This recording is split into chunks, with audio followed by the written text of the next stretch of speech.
Moi, je pense que notre équipe n'a plus même à se positionner par rapport à une Coupe d'Afrique des Nations parce qu'on a déjà plafonné à ce niveau-là. Donc, nous, on était déjà au niveau mondial, mais vous n'avez pas voulu qu'on fasse le bilan de la Coupe du Monde du Qatar. Peut-être une autre occasion. L'équipe qui a joué... On l'a fait sur ce plateau avec alors, vous. Non, je veux dire qu'on fasse le vrai bilan avec l'équipe qui dirige, c'est-à-dire qu'on leur demande des comptes. Ils n'ont pas rendu des comptes. Allez-y, qu'est-ce que vous reprochez alors, cette équipe-là, je vais vous dire d'ailleurs, depuis quelques années, pas seulement Souley, Rigobertson, même bien avant, j'ai le sentiment qu'on a davantage affaire à un groupe de jolis garçons qui seraient bien inspirés d'être appelés dans une Fashion Week. Reconnaissons-le, en réalité, ce sont de très beaux gosses. Il y a là-bas des métis, ils ont de belles gueules, de jolis visages. Ils arrivent et dès que quelqu'un fait 2 ou 3 choses, on dit que oui, il est bon. Jean-Charles Castelletto. J'ai entendu des gens applaudir sur ses petites prestations depuis qu'il est en sélection défenseur. Le pays où on a connu les Luc Mbassi, les Yombi Ayakan, les Charline Tamak. On applaudit Jean-Charles Castelletto. Très bien, c'est un joli garçon. Vous avez Harold Moukoudi, beau gosse. Enzo Ebossé également. Vous avez un autre mannequin là qui vient de débarquer, Franck Magri. Et on est en train de courtiser un autre, Hugo Ekitike.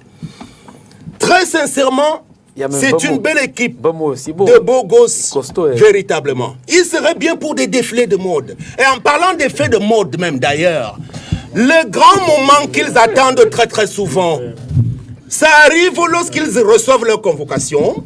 Lorsqu'ils doivent aller à l'aéroport, prendre leur billet d'avion, vous voyez, on nous filme cela, leur lifestyle dans l'avion, quand ils débarquent à l'hôtel. Oui, c'est bien, on le voit généralement aussi à Clairefontaine. Mais là-bas, il y a les résultats. Mais nos acteurs de cinéma, là, qu'est-ce qu'ils nous ramènent sur le terrain? Je dois rappeler que sur le milieu des terrains, parce qu'il a parlé d'escroquerie tout à l'heure, escroquerie autour de Olivier Ncham, Gaël Londois, Pierre Koundé Malon. Même du temps où on a connu les Alnoudji Nicolas, on a connu Sédou Alioum, Daniel Ngom-Kome, Landry Ngemo Tchafak. Dans l'entrejeu de l'équipe nationale du Cameroun, ce n'était pas ce à quoi on assiste depuis quelque temps. Aujourd'hui, le problème, c'est quoi? Les buts, la défense, il n'y a pas de bloc équipe, il n'y a pas de bloc équipe. Il n'y a pas de bloc équipe qui se dégage. Il n'y a pas de percussion. Il n'y a pas d'attaque placée. Si vous voulez, bon, moi, je ne vais pas entrer dans un langage trop technique, en réalité. Mais aujourd'hui, on a de la peine à définir la philosophie globale de la sélection du Cameroun. Donc, ce qui dénote d'une incompétence quelque part. Tout le temps, on essaie de nouveaux joueurs et tout. Bon, alors, qu'est-ce qui justifie même le rappel du jeune joueur qui s'appelle Ndjongo Elliott? Qu'est-ce qu'il vient chercher dans cette équipe-là? Est-ce qu'il est déjà prêt pour rentrer dans cette équipe? À quoi nous sert un type qui s'appelle Olivier Mbaizo?